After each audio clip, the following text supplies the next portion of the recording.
I keep a written record of every link sitting on my own sites for other people.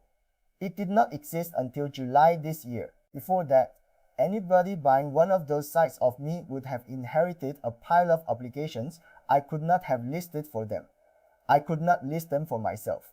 That is the ordinary condition of a site a few years old, and it is what you are buying when you buy a domain for its authority. The links are the asset. You can rewrite the content. You can rebuild the traffic over a year.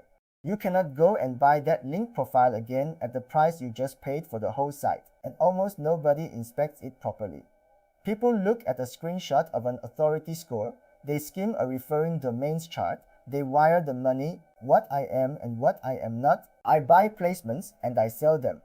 I keep ledgers in both directions, one for links I have paid for and one for links other people have paid me to host on my own pages. I have also been on the far end of a handover. I have had links on sites that changed owner, and I have written the email to a stranger explaining that they now own a page with my deal on it. So this is the diligence I would run from somebody who has seen what a new owner walks into. I have not bought a site at the top of this market, and I will come back to that. The number in the listing is an index, not a fact. Start here because it moves the price more than anything else on this list. A backlink tool reports what it saw the last time its crawler went past. It keeps links in its index long after they stop existing on the page.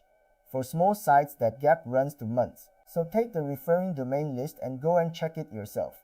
Fetch each page and search the raw HTML for a link pointing at the domain you are buying, not the rendered page in a browser tab where your eye slides over things. The source. The string is either in there or it is not, and there is no judgment involved. The number that comes back is smaller than the listing, sometimes much smaller. I have never once run this and found more live links than a tool claimed. If the list is too long to check exhaustively, sort by whatever authority measure you are paying for and do the top 50 by hand. That end of the list is where the price came from, and this is a snapshot on purpose.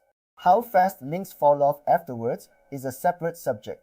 Today you only need to know what you are being sold. Count the ones landing on pages that no longer exist. While you have the list open, check where each live link actually lands. Sites lose content.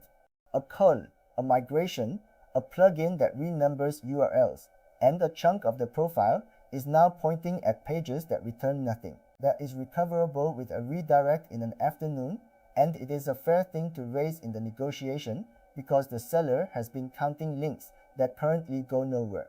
Which of them were being paid for? This is the question that changes the shape of the deal, and buyers almost never ask it. A share of any decent-looking profile was bought.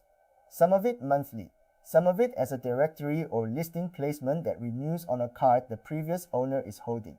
When the relationship ends, so does the link. The seller stops paying, or the person hosting the placement hears the site changed hands and reclaims the slot for the next buyer. So ask directly, which of these did you pay for? What did they cost? Is anything recurring? And whose card is it on? Most sellers will not have a list. That answer is information too. Somebody who cannot tell you which of their links they bought has not run the site the way the listing implies. If they do have a list, ask for 12 months of invoices rather than a summary. A recurring charge on a statement is harder to be vague about than a memory is. How many of the links come from the seller? This one catches people who did everything else properly. Operators own portfolios. Somebody selling you one site often owns 4 more, and those 4 have been linking to this one for years because it was free. After the sale, those links get pulled, or they stay and quietly stop counting for much because they were always coming from the same hand. So look for the pattern before you pay. Shared hosting footprints, the same theme, the same author bio, sites turning up in each other's articles, registration details that match. If a real chunk of the inbound profile comes from properties the seller is keeping, you are buying a number that exists only while they feel like leaving it there. Put it in writing or take it off the price. Does the shape match the history? Lay the acquisition dates over the publishing history and look for the seam. A site that published maybe 40 articles across 3 years and picked up 300 referring domains inside 1 month did not earn them. Somebody ran a campaign, plenty of sites survived that. It still changes what you are buying. and it should change the price. Look at what the burst is made of. If the same small set of sources shows up hundreds of times, it came out of one network, and check when it happened. A spike 4 years ago that the site has since lived through is a different object from one from last quarter that has not been tested by anything yet. The direction nobody checks. Now the part I actually care about. Everybody opens the inbound tab. Every tool in this market is built to open on inbound because inbound is what there is a market in. Nobody crawls the site they are buying and counts what it links out to. I ran that count on my own portfolio and got 15,321 outbound do-follow links against 16 inbound. I checked it 3 times because I assumed the crawler had misconfigured itself. It had not. It had been that way for years on a property we sell placements from, and nobody had looked, including me. The volume almost never comes from the articles. It comes from templates. A footer link, an offer profile field, a sidebar widget, a plugin credit somebody accepted once in 2019 and never revisited. Do the arithmetic. 2,000 pages, 1 link added to a footer, and you own 2,000 outbound do-follow links from a decision that took 30 seconds. 4 more of those and you are at 10,000 from 5 choices nobody wrote down. So crawl the site before you buy it.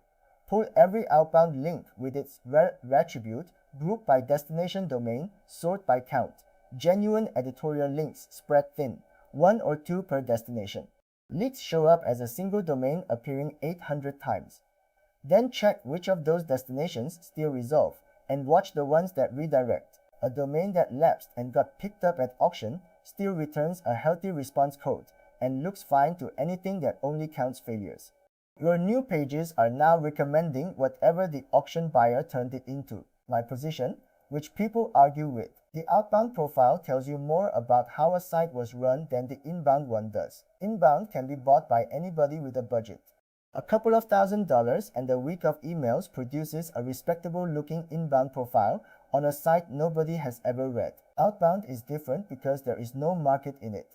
It accumulates. It is the record of every decision the last operator made and never went back to. And it does not get tidied up for a sale because almost no seller knows it is visible. A clean outbound profile means somebody was watching. A site handing out thousands of unintended do-follow links through a widget means the last few years of that site went unsupervised, and whatever else went unsupervised is about to be yours. What transfers and what does not. Here is the part that catches people 3 months in. The domain transfers. The arrangements do not. If the previous owner sold somebody a 12-month placement with a promised lot on a named page, that deal lives in an email thread you have never seen. You rewrite the page in your first month because it reads thin and you have broken a deal you did not make. Swaps go wrong in a quieter way. A swap has no invoice, no due date and nothing to enforce. It runs entirely on 2 people knowing each other, which is why so many of them never complete even while both sides are still perfectly friendly. At handover, that social pressure disappears in 1 step. Every swap the previous owner had is now a link on your page pointing at somebody who owes you nothing and has never spoken to you. So ask for the list before you sign. What is on this site for other people? Who paid for it? What did you promise them? And when does it end?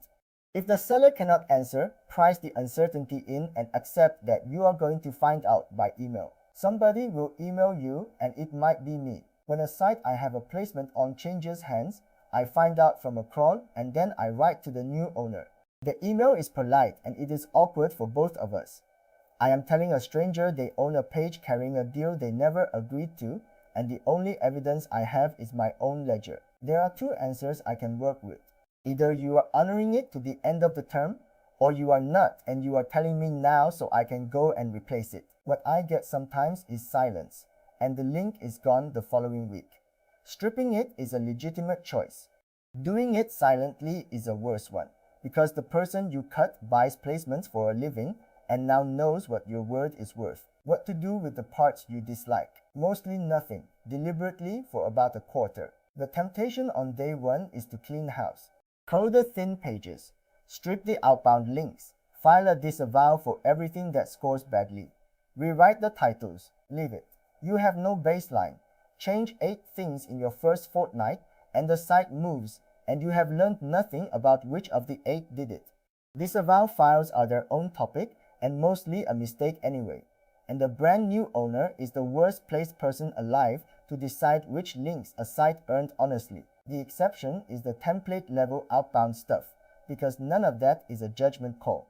A plugin footer linking out on every page was never an editorial decision by anybody. Remove it, write down the date, and leave anything with a human behind it alone. Then wait, measure, and only touch things you can give a reason for. What I cannot tell you, worth stating plainly rather than burying. I have audited link profiles on sites I already own, and I have watched sites I held placements on change hands.